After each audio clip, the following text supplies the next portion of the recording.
Halo semua, apa kabar? Rasanya sudah lama sekali ya, aku nggak nyapa kalian dari tengah-tengah kehijauan gini. Ini konten kembali ke alam yang benar-benar aku tunggu-tunggu. Oh iya, satu hal yang bikin ini bisa kejadian, akhirnya ada amunisi lagi nih. Nabungnya udah cukup buat beli bensin. Nggak perlu mewah, yang penting bisa jalan ya. Jadi konten kali ini aku mau ajak kalian nikmatin setiap detiknya. Mau itu anginnya, suaranya, bahkan rasa capek naik turun tanjakan buat lihat pemandangan ini. Let's go! Tujuan kita bukan cuman alam biasa. Kita menuju Curug Cisadane di Jawa Barat. Bukan air terjun yang biasa dicapai dalam 15 menit dari parkiran ya. Perjalanan menuju air terjun setinggi 50 meter ini adalah petualangan yang sebenarnya.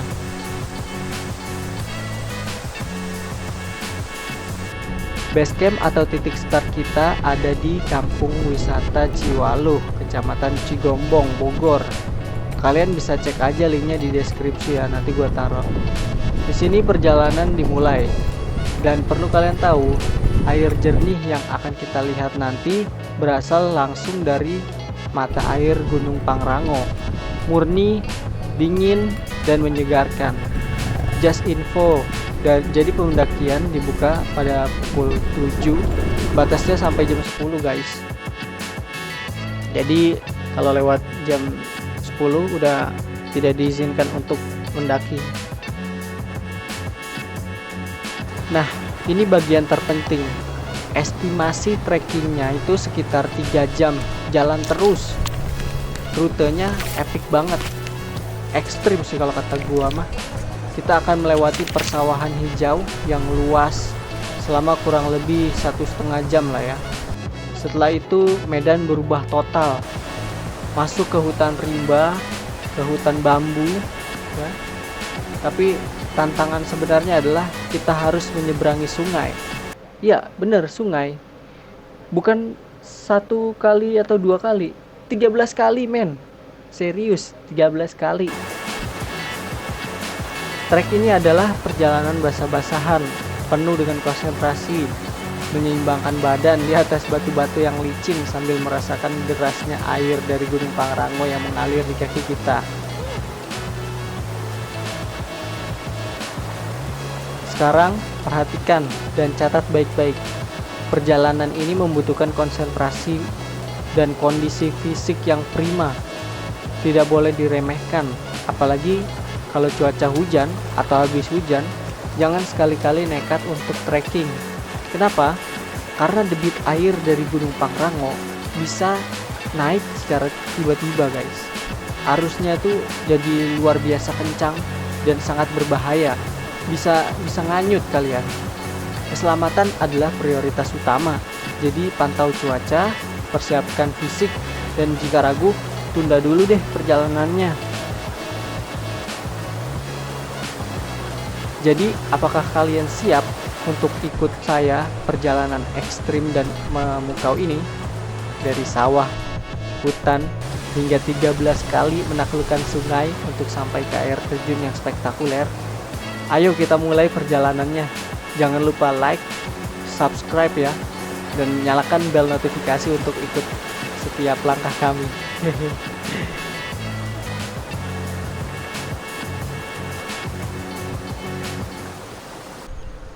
Langkah pertama meninggalkan base camp langsung disambut oleh kedamaian. Bukan sawah yang terik ya, tapi ini sawah yang sangat sejuk. Anginnya berhembus pelan, membawa udara bersih yang langsung terasa di setiap tarikan nafas. Di sebelah kanan, hamparan hijau yang menenangkan mata. Padi-padi yang muda bergoyang-goyang mengikuti irama angin yang tak terlihat. Ini udah kuning sih ya. Dan di sebelah kiri, alunan sungai kecil. Airnya jernih, mengalir dengan gemericik yang lembut. Seperti soundtrack alam yang sempurna untuk perjalanan pagi ini. Di sini bukan sekedar menuju air terjun, tapi seperti proses penyesuaian diri, melepaskan kebisingan dari kota dan rutinitas, membiarkan pikiran ikut tenang, mengikuti kesunyian yang berbicara lewat gemerisik padi dan aliran air. Ini adalah ruang untuk bernafas, benar-benar bernafas. Dan dunia pun berganti 180 derajat. Ya, selamat tinggal sawah yang terbuka, dan selamat datang tantangan sungai pertama. Airnya dingin, deras, dan batu-batunya licin luar biasa. Ini baru yang pertama ya guys ya. Dari sini aku benar-benar berjalan sendirian. Suasana berubah total, udara lembab, cahaya matahari hanya tembus remang-remang. Suara sendiri terasa keras di telinga di tengah kesunyian hutan ini. Medannya lumpur, licin. Untung aku pakai sepatu hiking. Ini bukan medan untuk sandal jepit guys, percayalah. Setiap langkah harus diperhitungkan. Dan ya, rasa takut itu nyata. Sendirian di tengah hutan lebat, hanya terdengar suara alam yang asing. Imajinasi kadang berlari lebih cepat dari kaki ini, tapi tidak ada pilihan selain melawan rasa takut itu dan teruslah melangkah. Lalu aku masuk ke gerbang alam lain, hutan bambu. Suasana jadi sangat surreal, sunyi tapi penuh suara gesekan bambu yang seperti bisikan. Sangat damai, tapi juga membuat hati berdebar. Di titik ini aku hampir tersesat. Jalur bercabang, semua terlihat sama. Tapi lalu aku ingat panduan terpenting, pita oren. Setiap pita yang terikat di pohon adalah penuntun, penanda bahwa ada orang yang pernah lewat sini. Itu menjadi penyelamat sekaligus pengingat untuk tetap tenang. Setelah berjuang hampir 1 jam, tujuan pertama, rest area. Iya, beneran. Ada rest areanya di tengah hutan begini. Ini adalah oasis ya. Saatnya berhenti, istirahat, minum dan mengisi energi dengan bekal yang aku bawa. Rasanya semua lelah terbayar sudah. Walaupun ini belum ada setengahnya ya.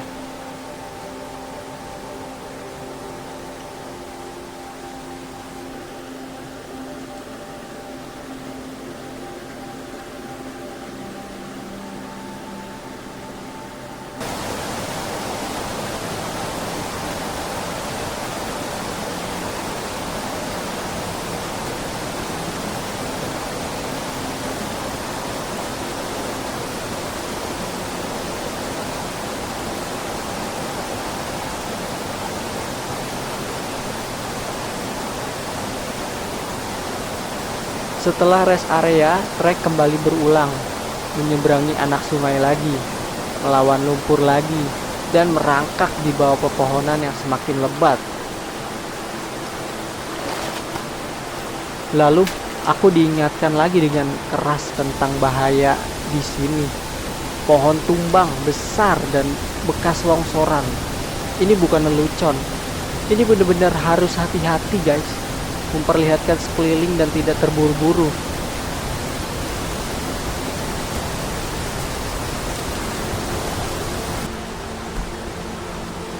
Dan hutan bambu untuk yang kedua kalinya. Kali ini aura mistisnya terasa lebih kuat. Jujur di sini aku merinding.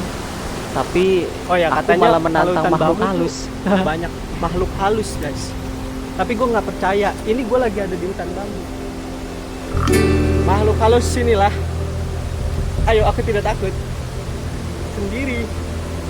Ya karena lagi yang gue pernah bilang, setan, jin, malaikat, nggak bisa dilihat. Capek, pastilah. Tapi ketika tanda-tanda muncul bahwa sebentar lagi sampai, Energi baru seperti datang tiba-tiba. Langkah kakiku menjadi lebih ringan dan semangat membara lagi. Dan yang ditunggu-tunggu akhirnya sampai. Yah, lihatlah Curug Cisadane. Tingginya luar biasa. Kekuatannya terasa. Anginnya lumayan kencang kalau kita mendekat. Seolah-olah air terjun ini bernafas dan embunnya menyegarkan setiap sel kulit yang lelah. Ada kolam kecil di bawahnya. Airnya dingin dan jernih sekali. Tempat yang sempurna untuk berendam.